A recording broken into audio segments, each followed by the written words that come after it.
All right, I'm Jennifer Ott, and today is Wednesday, April 9th, 2015, and I'm interviewing Dr. Eric Selvey at the Midtown Scholar Bookstore in Harrisburg, Pennsylvania, for the Oral History Project of the LGBT Center of Central Pennsylvania. Dr. Selvey, is it okay for me to ask you a few questions about your life? Yes. Could you please state your name and that you are willing to participate in the interview? Dr. Eric Selvey, I am willing to participate in this interview. All right, and can you sign this consent form for me? Sure. I have to laugh. You say few questions. It's like, what's a few? Just Sign it for back. right now? Yep, just your signature where it says Down at the bottom? interviewee, Into. narrator.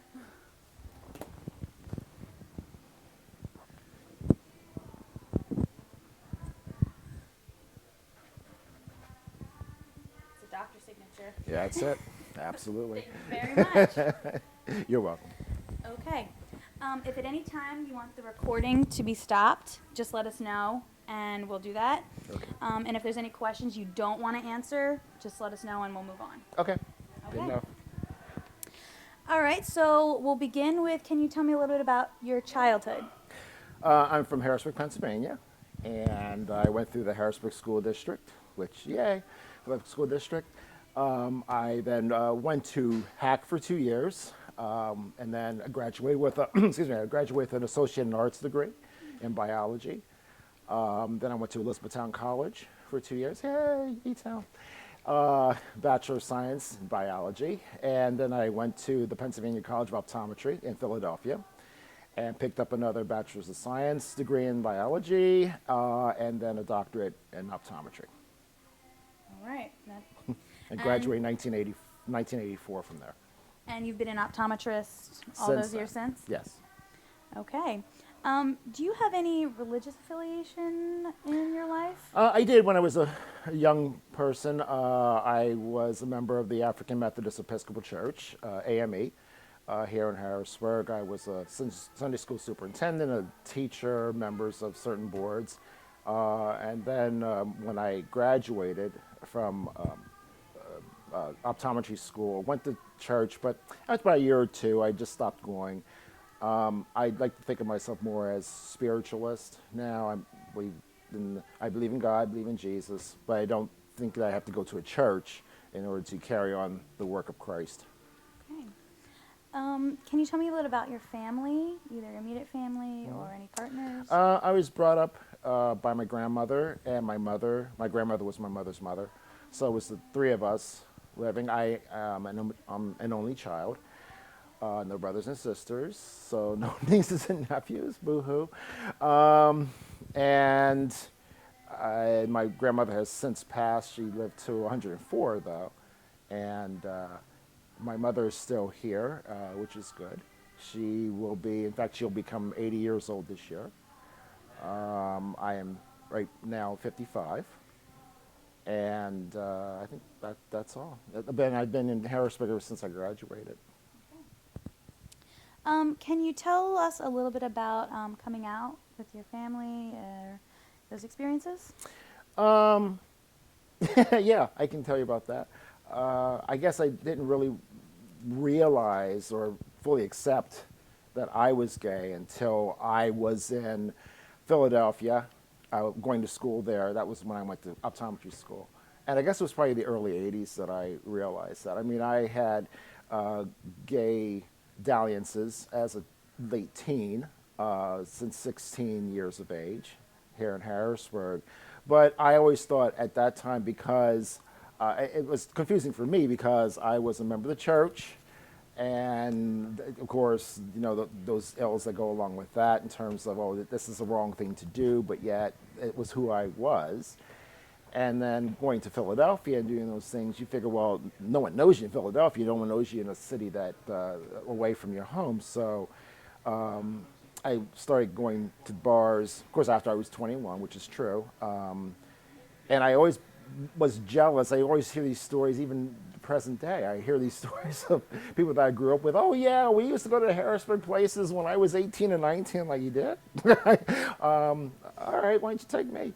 But I thought, you know, at that time, I probably would have thought, oh, no, I can't do that. I'm not 21, so I probably wouldn't have done it. I came, so the first part of coming out is coming out to yourself. So I came out to myself, I think when I was 22, I accepted, it's like, well, this is probably who God meant me to be.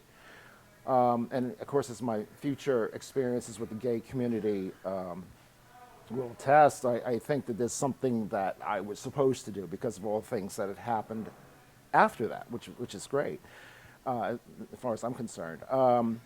So I came out to my grandmother first because I think it was my grandmother who, they know, grandmothers know, parents know. But my grandmother said something to me. She said, your mother thinks that you're gay. And my grandmother, and I guess at that point she was probably in her late 70s or 80s, but she said, I love you anyway, which was great. So, and then my mom and I had to talk maybe a few years after that. We're talking about maybe the late 80s. And how that came about was we were Mother's Day, late 80s. But it came out because at that point I was a member of the Harrisburg Human Relations Commission. And I had said to her, well, the way I got onto the commission, I think, was because I had to write a letter to the mayor, who's the mayor, Stephen Reed.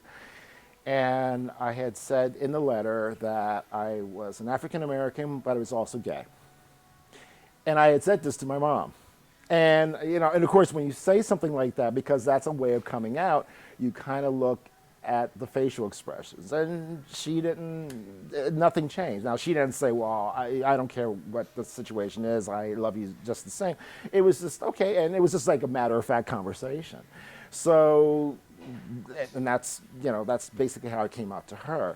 And then you have to come out, when you're coming out in a city like Philadelphia, which is very easy to come out in Philadelphia.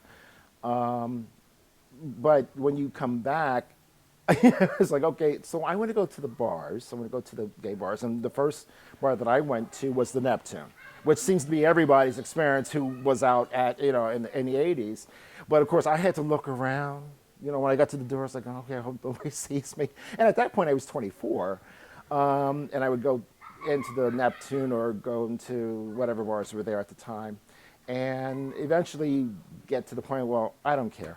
I don't care who sees me coming in or coming out of the bar.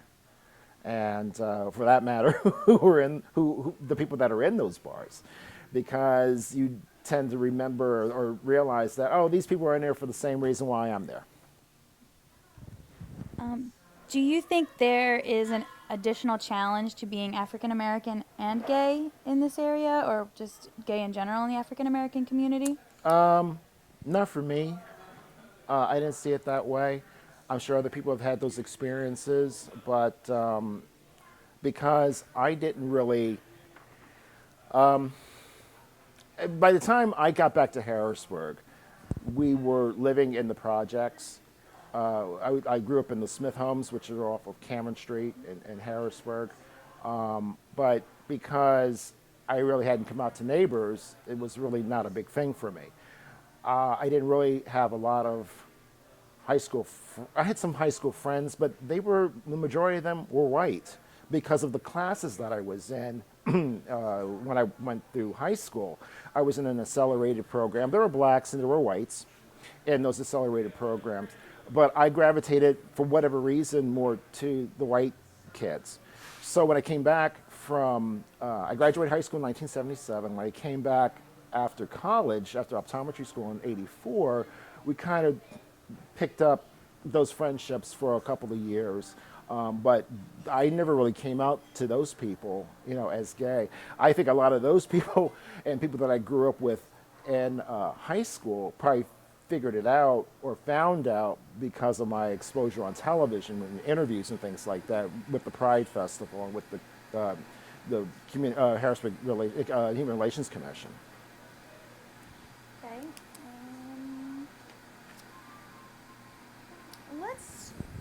Let's skip to some of that exposure. Can you tell me about your work with the Lily White and Company troupe? Yeah. I guess I was dating somebody, and we were in a relationship a very, very short time in 1986. And that person, I won't mention the name because I don't think that there would be a proper way to bring out that person. But that person was a member of this drag troupe called Lily White and Company. And they would come over to our apartment. The members would come to our apartment, and they would plan these shows. And at that time, the Lily White and Company was a troupe that I guess started in the early 80s. So this was when I was in Philadelphia at optometry school. So by the time I came back in 1984, I knew nothing about Lily White and Company. And by 86, I still really didn't even know much about drag, even what drag was. I had remembered my first year in optometry school, went to New Hope with some people in my class, and I saw my first drag show. Not really fully remember what it was, but I do remember a drag performer performing a Toady Fields act. And I don't even know if you even know who Toady Fields was. Toady Fields was a comedian. She was a wonderful comedian who, by the late 70s, had lost, I think, both her legs, but she was so funny. And if you ever get a chance to YouTube her, you got to do it, because her routines were just hilarious. She was like on the level of, I'm going to mention some names, you're probably not going to know who they are, but like Phyllis Diller. But you think about people like Joan Rivers and some of the other comedians that are out there today. She was one of the pioneers of female comedy, or comedy performed by females. And I saw this performer doing a Toady Fields act, and it dawned on me what she was doing, but I never really knew that was drag, and it was years later that I realized that's what that was. A male performer that was dressed up as a woman, performing to a recording, and I thought, oh, this is really interesting. So anyway, they would do these shows. Lily White and Company would do these shows, and the money would go to the AIDS organization, which by 1986 was SCAN, the South Central AIDS Assistance Network. And I would sit in on these meetings, and I knew a lot about pop music, and I always thought it would be kind of cool that particular songs could be performed and acted by performers in a show. So the idea, I think it was 1987, the idea came up, either 87 or 88, to do a hotel show. And that meant, well, actually, I take that back. The first one was doing the shows down at the Stallions, and Paul Foltz, AKA Lily White, came up with the idea of doing fairy tale characters performing certain numbers, like Chicken Little performing Stormy Weather. And I don't know if you know the song or not, but it was a disco version of Stormy Weather. So that's basically what it was. And what I ended up doing in that particular show was the Little Red Riding Hood, and I was dressed up as the Big Bad Wolf. And we would do the song, it was called Little Red Riding Hood, which is an old mid-60s song by Sam the Sham and the Pharaohs. And there was a performer who was dressed up as Little Red Robin Hood. And she also this performer did Who's Afraid of the Big Bad Wolf. It's the Barbra Streisand version of that song. So she did that, and I was on the stage, and then we did Hey There, Little Red Riding Hood, and that was it. And so Paul's idea was then to take this concept and make it a production, a 2-act production, from start to end, and would tell a story. And that was kind of like my involvement in Lily White and Company. And then we created other shows as well. And the first hotel show was really, really popular. I think it was 88 or 89. We did them down at what was then the Holiday Inn downtown. It's now the Crown Plaza. And one of our allies, Heidi Newhouse, who worked at worked at Harrisburg Hospital, met a friend of mine, whose house I happened to eventually buy, Dwight Dissinger, who was the manager. I think he was the catering manager at the Holiday Inn. she approached him and said, they got to talking, and he said, it would be wonderful to have the show in the ballrooms down there. And I think there's like three or four ballrooms that they could be opened up, and becomes a grand ballroom. And we could put there'll be room for a stage, but yet there'll be also tables there. So our job was to fill the seats and get a stage set up there. And the show, I think this was our Around the World in 80 Lays show, where it was a group of tourists that went around the world, and we took all these songs from different media. They could be songs from the 60s, they could be songs from Broadway, they could be songs from television. And we would put them all together and have these little stories, and then have all the people leave the United States, they go all the way around the world, and these songs would describe different countries. And then we would all come back to the United States. And so that was the show. And the trick was, we always thought that the hardest thing would be to fill these seats, because we're talking about maybe 100 to 150 seats, maybe 200, I don't remember. And we thought, and this is the late 80s, and we're thinking, how in the world are we going to fill these seats? Well, we didn't have long to fill these seats, because by that point, God bless the bars, because the bars were very, very, very, very helpful. They would purchase tables. So the Neptune would purchase a table, and I guess the tables had 6 to 8 people. And at that point, I think it was the Strawberry who purchased a table. The Stallions purchased a table, and I don't know if there was the Rose purchased a table, La Rose Rouge. And so that wasn't hard. And then other people who had come to some of the shows at the Stallions, they bought tickets. So it was very, very easy to actually fill these seats. And I think we did quite a few major shows down there over the course of 10 years, I guess. And the participants in Lily White were mostly amateur drag queens. It was people who had professions. Is that correct? Or were there? Well, they were all amateurs. There was no one that was a professional drag queen. I mean, Jim Bailey, that's a female impressionist, but none of them were female impressionists. They were all people that loved to perform, and this was their way of performing. And that was my way of performing. Now, I wasn't a drag performer, although they had gotten me into a dress 1 or 2 times, and we'll talk about that. But I was more like one of the boys. And there were boy performers, because you had to get boy performers to probably do duets with the drag performers. And that made it more fun, because you can kind of play off of one another. There were serious numbers, there were funny numbers, there were group numbers, there's solo numbers. So that's what Paul wanted. He wanted to do something like that, because it was easy and a lot of drag queens like to do, a lot of drag performers love to do the current hit, and I hate to say this. No, I don't hate to say this. Flail around their arms, and it's interesting. It's like, okay, so what are you going to do with this number?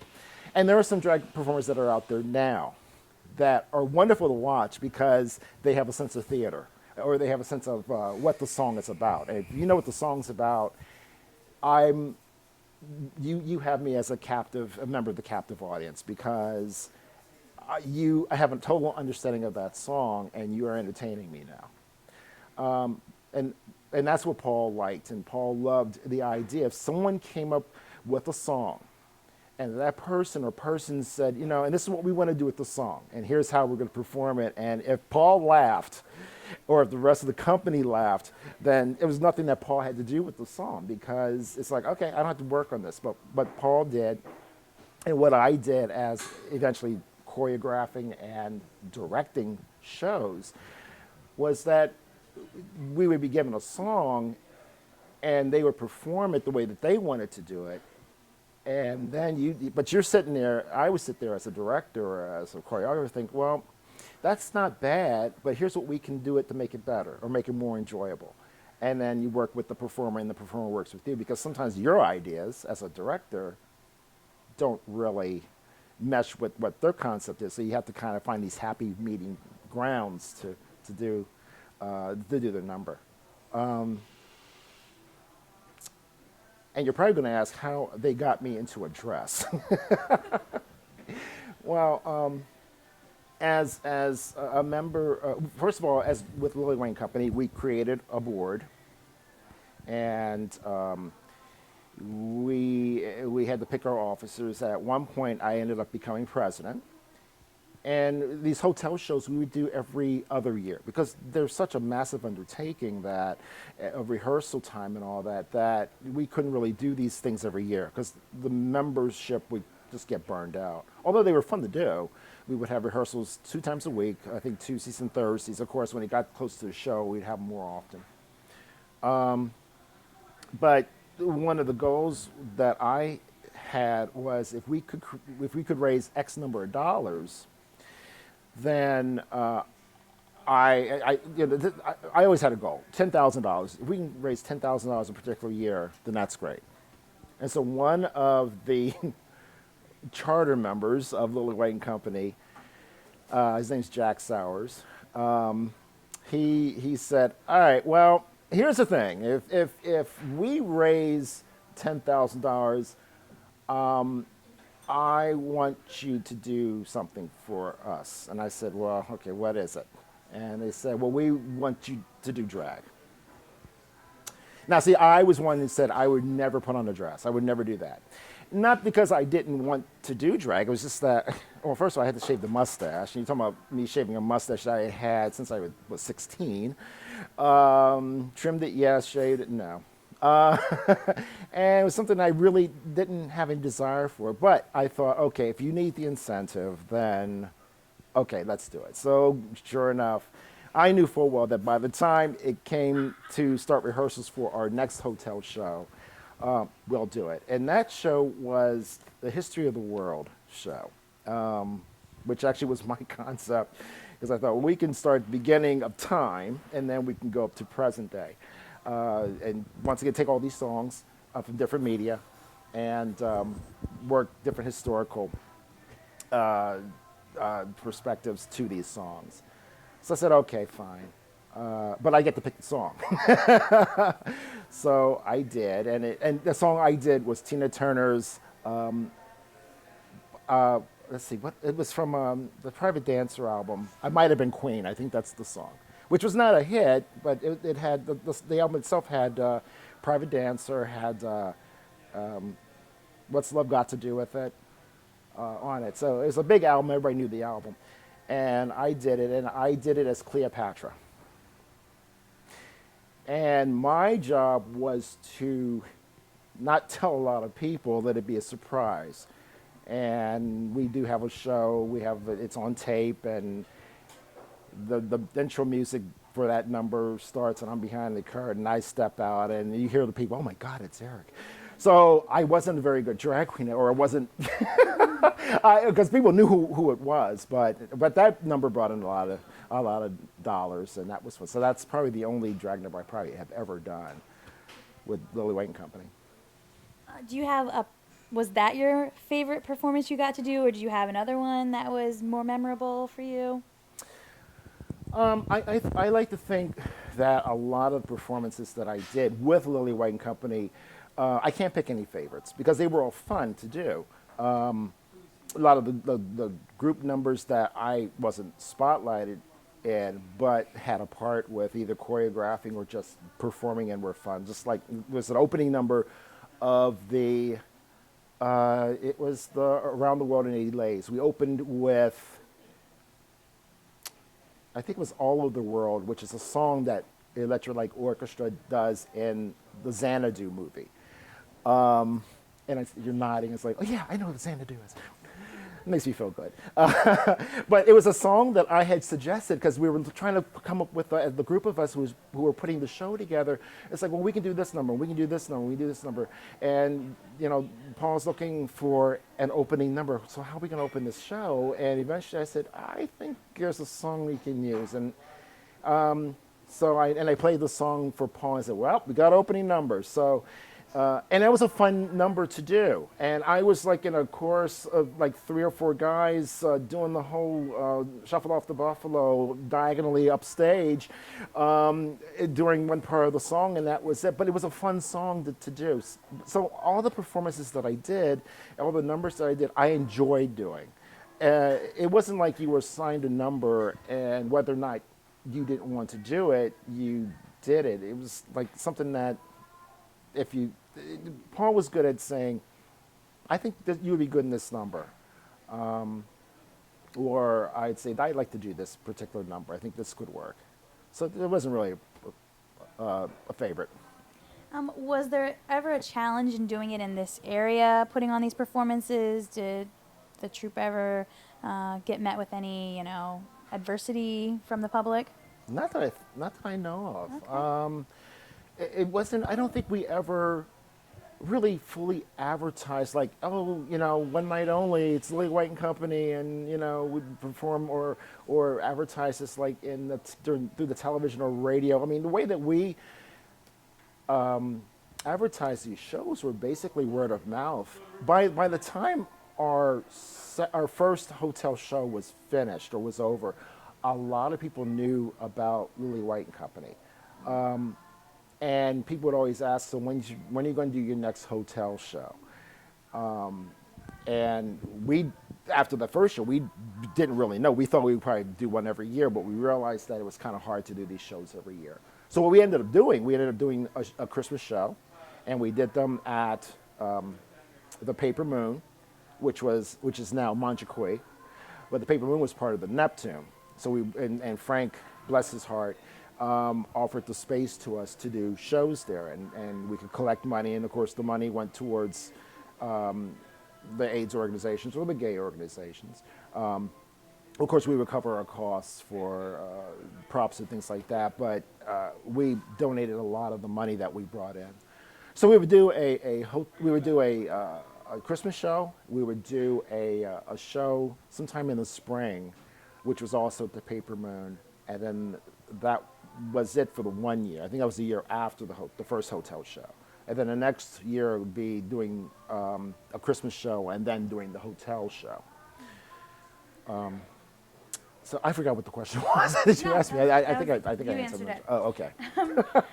You mentioned that the fundraising from these shows went to AIDS organizations or gay organizations, and I know you worked with SCAN.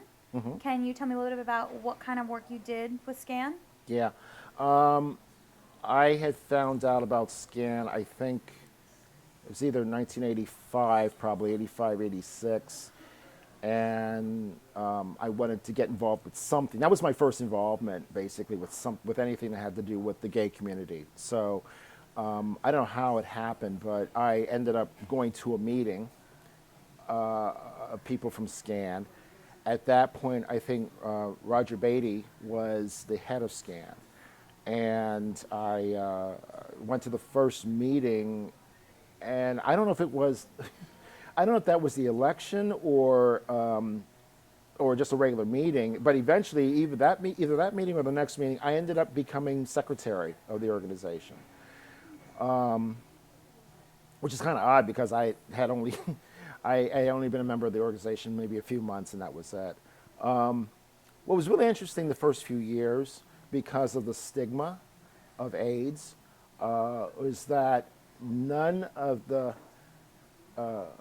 all the people, we had allies, we had straight people, we had lesbians, we had gays. So it was a good melting pot of people that were there.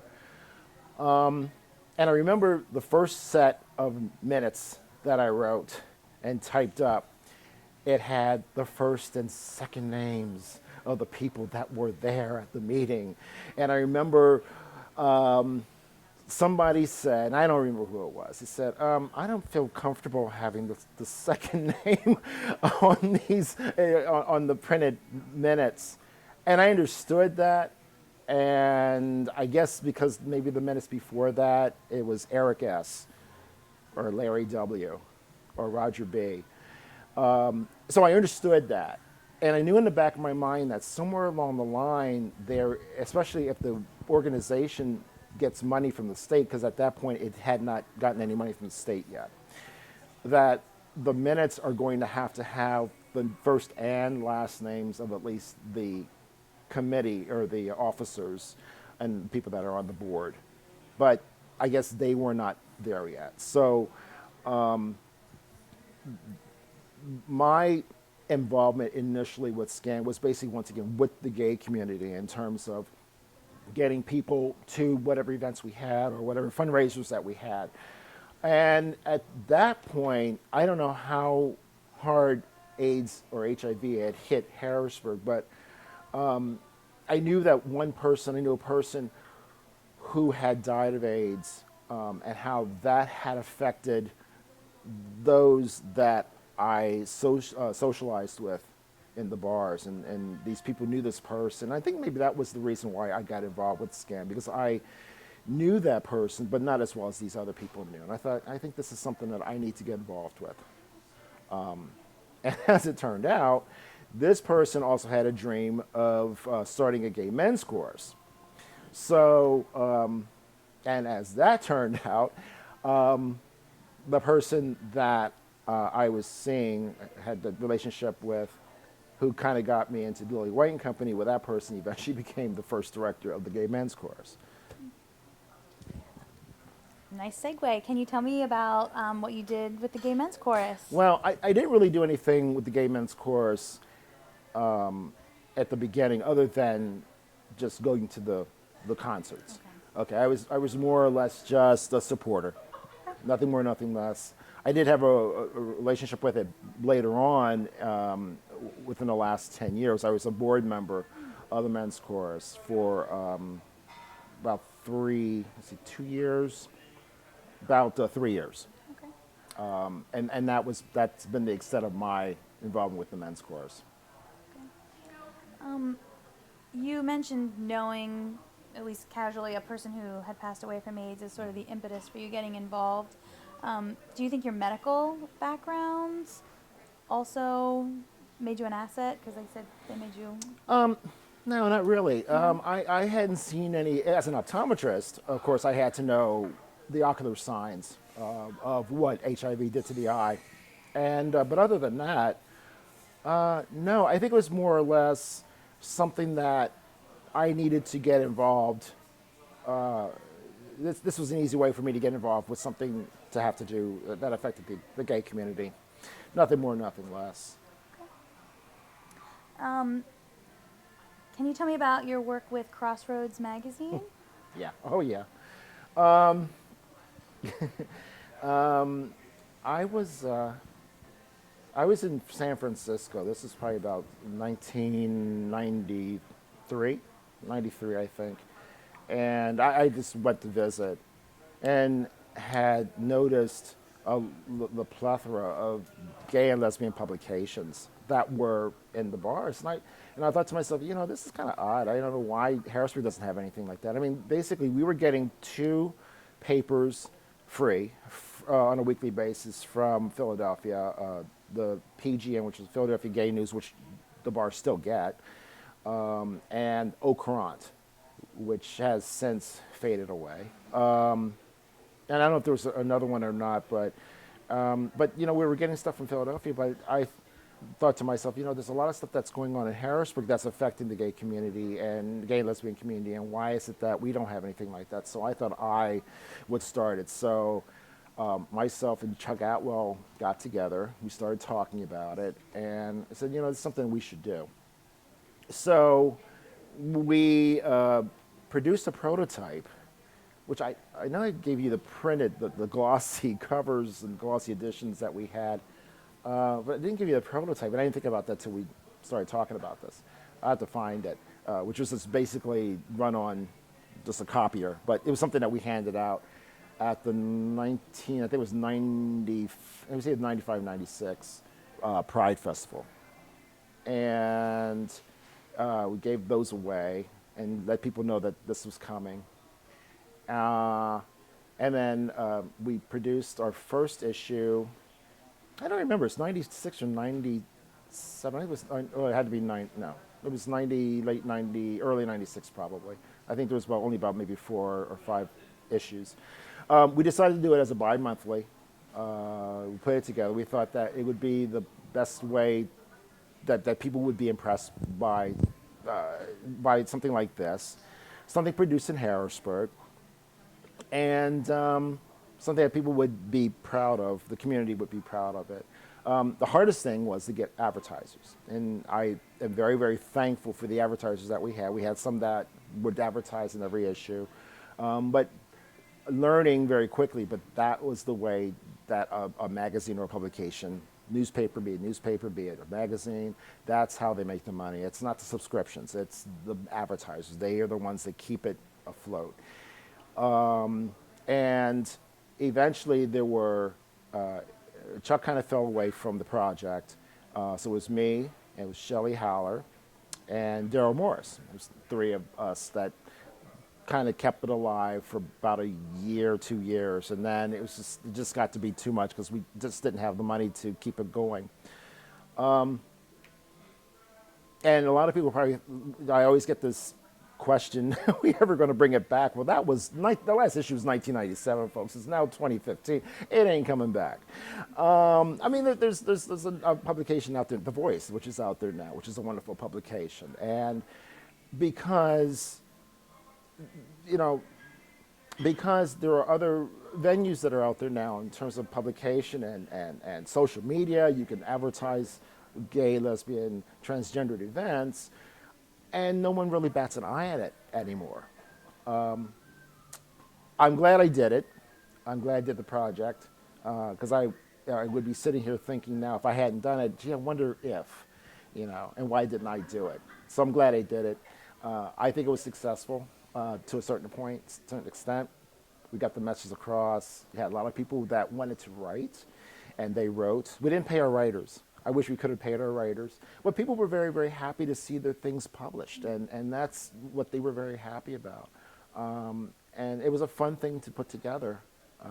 So I'm glad that we did it. I'm very, very proud of it. Was the magazine focused a lot on HIV and AIDS, or was it just a general? Just a general. Gay? Just a general. And the only thing that we didn't have any, we had no pornography.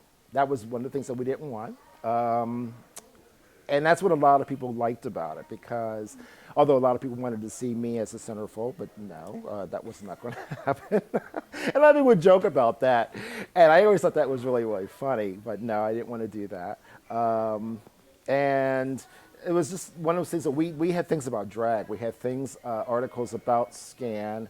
We had, one of the articles was when Scan had folded and it became, I think, the Lancaster AIDS Project took it over, and I forget what it's called now. But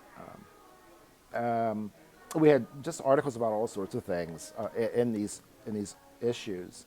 And looking back, that in those 2 years, there was a lot of things that were happening. Pride Festival and Fab, a lot of things that were going on at that time that even the gay community didn't really know about, but hopefully they learned a lot just by reading these articles about things that were going on in their community.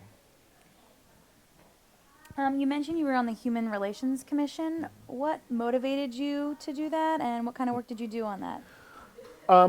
One of my friends, who I met through Lily White and Company, worked in City Hall, and he was one of the performers, one of the drag performers, and Lily White and Company. And he said, "Well, there's an opening. There's a few openings on the Human Relations Commission." And I thought, "Okay, this is interesting." And he said, "There's no gay representation on the Human Relations Commission." The Human Relations Commission in Harrisburg Human Relations Commission, HHRC, was created after the 1968-69 riots in Harrisburg. It was that late 60s was a really turbulent time in the nation as well as in Harrisburg. There were riots, and a lot of them were race-related. And so this commission was created in order to solve those problems. And I think the gay element was added to that, I believe in the early 80s, I believe. So you're supposed to take care of like things like accommodation, discrimination and accommodation, rents, housing. I can't think right now, but it had everything that the state commission had initially back in the early 70s when it was created, except the one component that the state didn't have, and that was the protections for homosexuals. And that, I think, was added in the early 80s. So by the time 88 rolled around, 88, 89, I had, I ran for to become president of SCAN, and there was a rule in the bylaws that if you ran for one office, you couldn't hold the other office. So I ran for president of SCAN and lost that election. So I was no longer on the board of SCAN. But it just so happened that I had been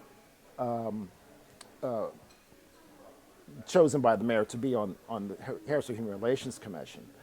And so I became a commissioner, and then eventually became chairman of Harrisburg Human Relations Commission. And we basically had a staff that was paid by the city, who would investigate complaints, discriminatory complaints, and they would resolve them. There was a period in the early 90s. There had been some gay bashings. Or they were, I don't know if they were actually gay bashings or if they were just people that just happened to be lurking in the shadows of the bar area downtown and were mugging people because they were gay. So I don't know if they were doing it because they were gay or because they wanted money or what, or if they saw gay people as easy targets. So it's kind of hard to say that they were gay, if it was actually gay bashing because they were attacking these people because they were gay. But so that actually came up before the commission because we had to solve the problem of, well, how are we going to get more protection for the area? And eventually we got more through the commission and through the Harrisburg police. They patrolled that area more often, especially on the weekends, Fridays and Saturdays. And it seemed like all that activity, thank God, subsided. And I guess I was on the commission till about the early aughts, the early 21st century. And then it was around the time that I kind of got out of a lot of stuff by that point. I kind of retired from the activities. There were a lot. Is there a particular one of these endeavors that you're the most proud of or feel like you were able to make the biggest difference? With the commission, you mean? Well, or? with just any of the SCAN or Lily White or the commission, just any of it that you're particularly proud of? I'm proud of all of them. I think the proudest I am of it is number one, the FAB, Fall Achievement Benefit. And that started, I think, in '96. I guess I was talking with Tish Frederick, Letitia Frederick, we call her Tish. She was a lawyer that lived in Harrisburg, and she was my lawyer through Crossroads. And I don't even know how we got together. But she was telling me stories about how, I guess she was from Houston, and how Houston gays and lesbians got together once a year to celebrate their own. And she said, why can't we have something like that in Harrisburg? And I said to her, yeah, why can't we? So her and I kind of co-chaired the first Fall Achievement Benefit, and I believe it was in '96. And that was a really big success. And we still have them here in Harrisburg, thank goodness. In '97, I kind of fell away from that because I was so involved. I was involved with the Pride Festival. I was involved with Lily White and Company. And Tish had asked me, you know, you're so involved, why don't you back out? And I agreed with her because at that point, that was kind of like a turning point in my life. I said, yeah, I will still support it, but yeah, I have got to back away from the activities, and that was just one of them. And I was glad to back off from that because there were a lot of great people that were on that committee that had that helped make the '96 effort, the first effort, such a success. And I knew full well that it's like, yeah, by all means, I will back out. So I'm proud of that because her and I co-chaired the first one. And then I guess I'm kind of proudest of my work with the Pride Festival. I had been a part of the Pride Festival since 90, I think 93, I believe, 93, 94. I had chaired it 3 years. I think one of my proudest achievements with the Pride Festival was early on. There was a committee prior to my involvement with the Pride Festival who, at that time, they were having the Pride Festivals up at Ski Round Top. And the committee was afraid of drag queens being at the festival. Now, yeah, I know. Now, here's how all this went down. The Lil Wayne Company had a booth the first year. I guess it was called Dunk-a-Drag. Now, this sounds innocent enough, where we would have a person dressed in drag, we would have a dunking booth, and people would pay to buy balls, 3 chances to dunk the drag queen. And we have members that would get up in the drag booth and the dunking booth, and they would be dunked. So it's a fun thing. Well, it's innocent enough, but there were some people who were thinking, well, this is promoting violence against women. And so, you take something so innocent and then make it not so innocent. But the biggest problem that some of the committee members of that Pride Festival effort, and I don't remember what it was called at the time. I don't know if it was called Pride or not, or it was called Unity or whatever. They were afraid of the media coming to our event and just taking pictures of drag queens and thinking and having the public think that all men want to walk around in dresses. And that's what the gay life is all about. And of course, there are people that do feel that way. They think that way. And we're also talking about the early 90s. And we're talking about, we were living the era of Jesse Helms, who was a senator from North Carolina, who was very anti-gay. And there were other people that were even in this area that would rather have the gays and lesbians stay in the closet. And so they were afraid of that. The committee was afraid of this. And at that time, I was the president of the Lily White and Company, and I was very much opposed to this type of discrimination within our community, within the gay community. And word had gotten out somehow that the committee was not going to allow us to have our little Dunk-a-Drag booth. And I remember there was actually a community meeting about this issue, where there were people that were from the organizing committee of the Pride Festival, and there were people that were coming to speak in defense of our Dunk-a-Drag effort. And I remember one person, Nikki Nur, who had, along with her committee, they put on the Unity Festivals, which was the precursor to the present-day Pride Festivals. She had them at her house in Mechanicsburg. I mean, if you imagine a person who's donating her property in order to have a Pride Festival, I mean, this is something that, in this day and age, would be unheard of. But her and her group would have annual Pride Festivals. I think she had maybe 2, if not 3, of these. And this is before it moved to Ski Round Top. But she got up at this community meeting, and I will never forget what she said. She said, the gay community is like a smorgasbord. And, you may like one part, you may like the leather part of it. You may like the drag part of it. Yeah, you may not like, these other parts of the gay community. And that's okay, because that's a smorgasbord. You pick what you like and you move on.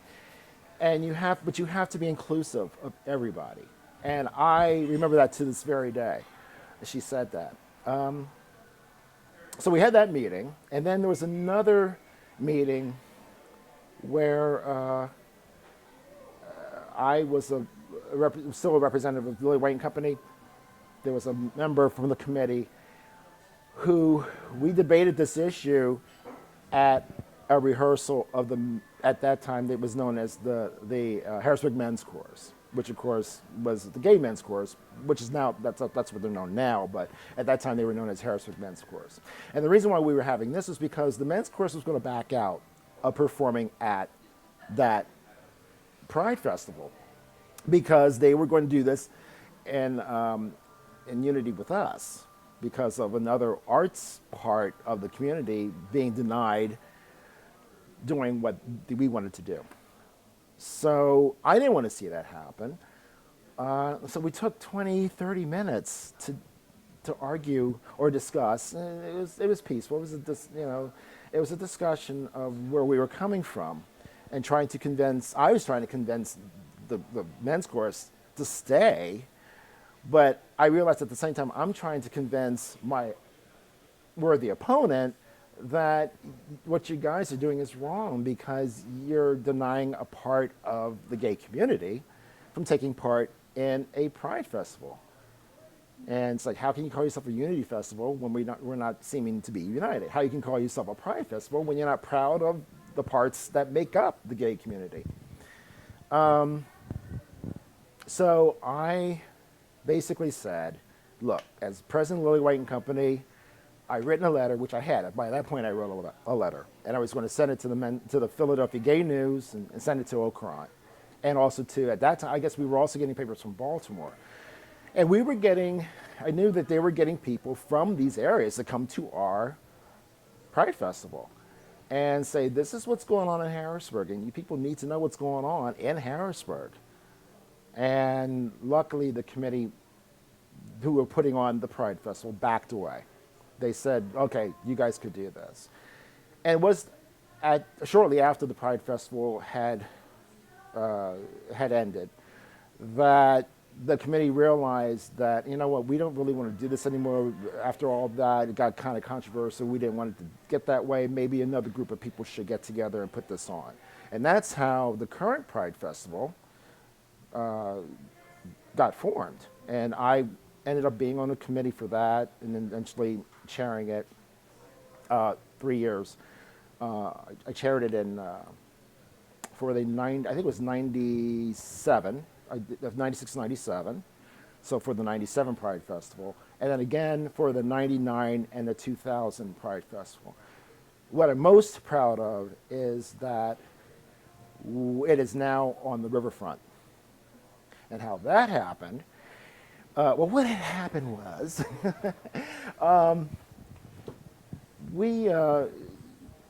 the Pride Festival went from Ski Round Top to Reservoir Park. And then because Reservoir Park was so hilly, that some people were saying, well, you know, we do have some members that are handicapped. That's not the word to use, but sorry, physically disabled. And plus parking was an issue in that area. And some people didn't feel safe parking in that area. So we decided, well, maybe we should look for another place to have it. And we ended up at Hack. So we were there for 2 years.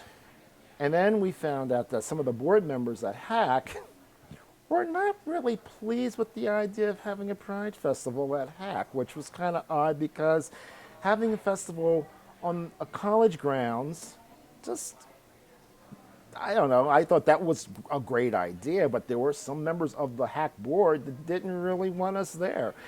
And it's not as if anything occurred. I mean, all those festivals that we had there, I think the 2 festivals we had there, I think 96, 97, they were pretty eventless. I mean, they were peaceful. We had our protesters up there, but Pride Festival in this country doesn't have protesters there.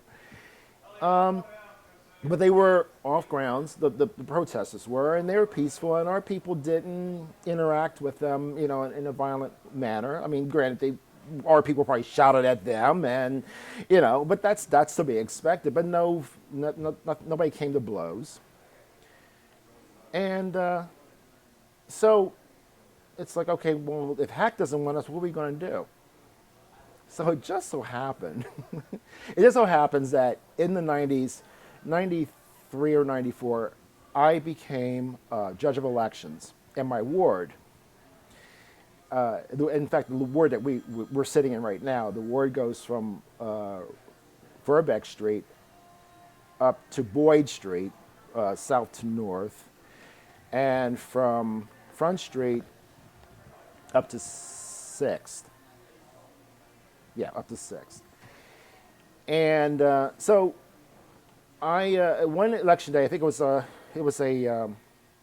primary election day, and it might have been 98.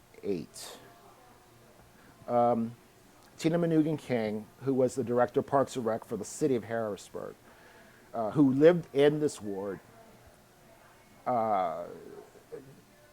said, she came to vote, and then she said, Eric, can I talk to you for a moment? I said, yeah, you're fine. So we walked outside the polling place, and she said, we really would like to have the Pride Festival back in Harrisburg.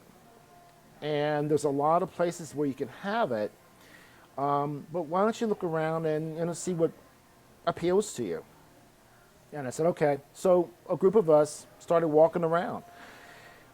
One of the places that we thought would have been rather interesting was City Island. Now, City Island itself, there's a history to that because there was a lot of gay sex that occurred on City Island. It was even written up in an article in the Sunday Patriot News back in the mid 60s, right, the mid 80s, about people that were paying for sex on City Island. Now, I will admit, I have been one of those people not paying for sex or having been paid for sex, but that was the place that I went in my late teens and even probably up until the late or the mid 80s. I went over there. I made a lot of friendships over there, people. And then by that point, though, I stopped going over there for that purpose. And but somebody came up with the idea, well, why don't we have the Pride Festival on City Island? And I said, I don't think that's really a good idea to do that.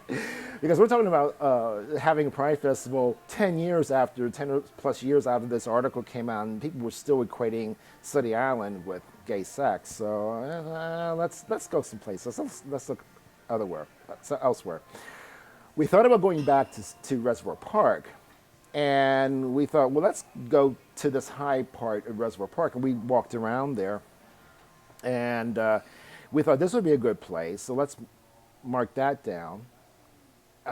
We've come to find out later, of course, that was not to be because that was where the National Civil War Museum was going to go, which had not at that point been built yet. So we thought, okay, we can't do that. And of course, that kind of took away from the reason why we took it away, or why it was taken away from Reservoir Park to begin with. So we thought, okay, let's find some place else. And eventually we decided, well, why don't we do it on the riverfront? The city has their things on the riverfront. There's Kipona, the 4th of July. Why don't we do our thing on the riverfront? And we knew we couldn't do the whole riverfront like they do, or did at that point, from the Harvey Taylor Bridge down to the Market Street Bridge. Well, we thought, well, why don't we do it from Market Street down to the beginning where Shipoke begins. And that included in front of the John Harris Mansion. And we thought, yeah, this would be a great place. There's a lot of shade. It's much more shady than it was from where they have their festivals now. And my only thing was, let's not have anything around the John Harris grave, but we can strategically put our stage, which is fun. So I'm very proud of that because it's still down there all that time. And one of the things that we had been confronted with when we first told people we were having it on the riverfront, people were saying, "Are you nuts? Who's going to come out to the Pride Festival? It's in the open." Because when we're at Reservoir Park, well, okay, that's still kind of open, but it really wasn't open. And of course, Hack, well, people are not walking up and down a riverfront. I mean, you have to kind of drive to Hack in order to get there. So this would be actually the first Pride Festival that was going to be out in the open. And our community members, not everybody, but our community members, oh, I'm not going to that. It's out in the open. Well, once again, you kind of miss the idea of what Pride is all about. I mean, you kind of, you're showing yourself that you're proud of who you are. And if you're not proud of that, then okay, fine. I understand that. I got it. I understood it.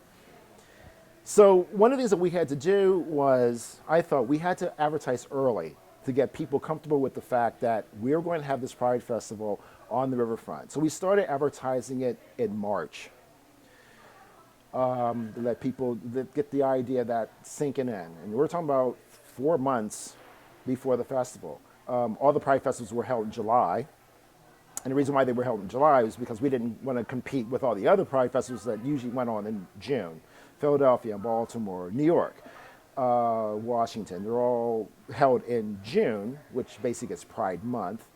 So we decided, not we, but it was decided early on that Pride festivals in Harrisburg would be in July. And they ended up being the last weekend of July, as they are now. So the other thing that we had to do is we had to get a performer that was going to pull people down, to the Pride Festival. So if you didn't want to come for the booze, you didn't want to come down for the food, if you didn't want to come down for the camaraderie, maybe you would come down for the entertainment. And somebody on the entertainment committee of Pride decided, you know what, we can get CeCe Peniston, who at that time was a well-known name. She had some hits in the early and mid 90s. And so we got CeCe Peniston to perform. And that was fun being around her for that weekend. So I think that was probably the thing that I'm most proud of with my association with the Pride Festival. And that it's still down there to this very day. A while back, you referenced a turning point in your life when you sort of stepped back from a lot of these activities. Mm-hmm. Can you elaborate on what that was all about? Yeah. But by 1997, I had been involved with, at that point, I was involved with FAB, and I was involved with the Pride Festival, and I was involved with Lily White and Company. I was also involved with trying to keep Crossroads afloat. And at the same time, I was working. So I was involved with like all these things, and I was starting to get burned out. And that was basically when I said to myself, you know what, I need to let some things go. And by the time 97 rolled around, I had Crossroads was kind of coming. I realized that Crossroads was not going to survive that much longer.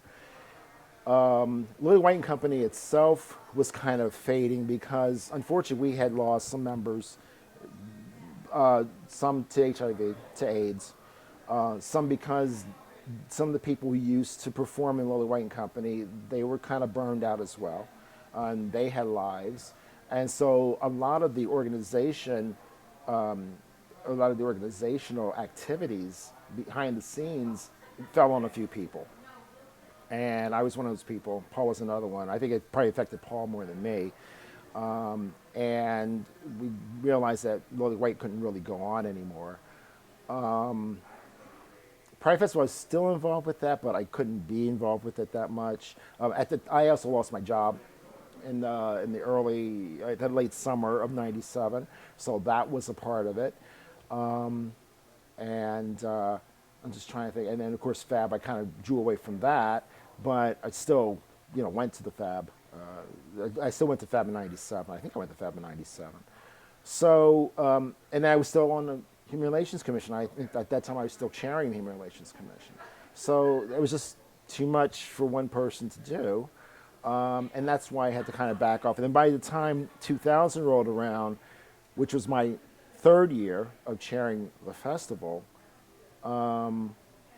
I said, okay, I need to step off. Because at the time I'd been on the festival board probably since '93, '94.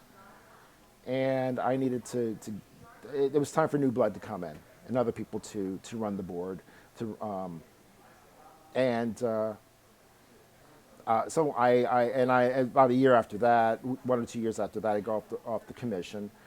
So I kind of went into retirement from organizations and committees and things like that. What changes have you seen in the LGBT community from your early days here in Harrisburg to now? People are more open. They're out. They're proud of who they are. I remember many people when I came out in Harrisburg in '84. They would talk about maybe going to Lily White shows and going to drag shows. I like to think that Lily White and Company made drag legitimate in Harrisburg. Because nowadays it's nothing for anybody to go to a drag show. God bless the Stallions, because the Stallions nowadays, I mean, they have a drag thing going on almost every week, which is fun. I got involved with something like that. I'll talk about that shortly, but because of RuPaul's Drag Race and even in the late 80s, early 90s, Geraldo Rivera had a show, and he would have drag queens on the show, and people liked Geraldo, and they saw these drag shows, these drag performers, and people were like, well, why isn't there anything like this in Harrisburg? And then people heard about Lily White and Company, and we were basically the drag troupe in Harrisburg, and that's why people came to our shows, and they found that this is a group of people, men and women. And women, there were also women, I should also say, and I didn't say this earlier, but there were also women who were performers and who were on stage and also behind stage, who helped out with Lily White and Company as well. And there were people that came to the shows that I don't think they really had a dog in terms of what they thought about gay people. They just came because they wanted to be entertained, and that the entertainment was raising money for something that at that point, I like to think that a lot of people knew somebody, unfortunately, who was affected or infected with HIV. So I think that had a lot to do with it as well. And then fast forward to today, where there's a lot of performers out there now. That's one of the big changes, because there's a lot of young people now that want to get into drag. There's a lot of young people now that are out because they have a lot of family and friends who know that they're gay, and it's like no big deal. And I think that's the biggest change, that people can be who they are. I haven't really heard of any instances last few years about concerning gay bashing or anything like that. I've heard anything like that. And I'm sure that there are people that are still around here who feel that homosexuals and that gay people should still, shouldn't be loud and promote their agenda. But you don't hear those voices too much. And I think a lot of people are more or less live and let live.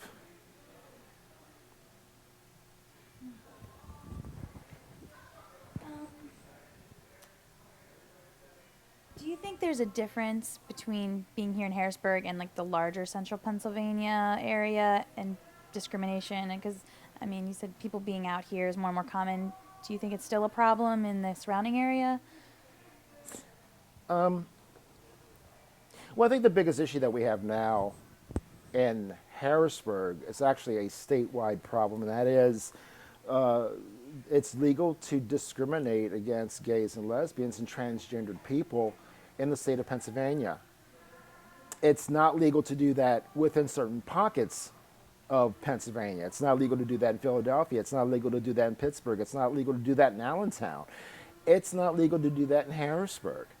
And but people still, I know that there are people that are still working outside of Harrisburg, people that work over in Camp Hill who are probably in fear of their jobs if they come out, because they can be fired because of being gay or being transgendered. So that's still a big issue here in Pennsylvania. So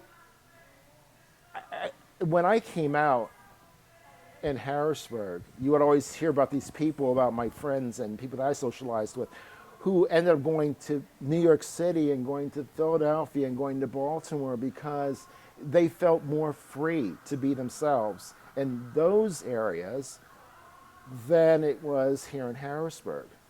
although Harrisburg has the protections, but not outside of Harrisburg, which is unfortunate.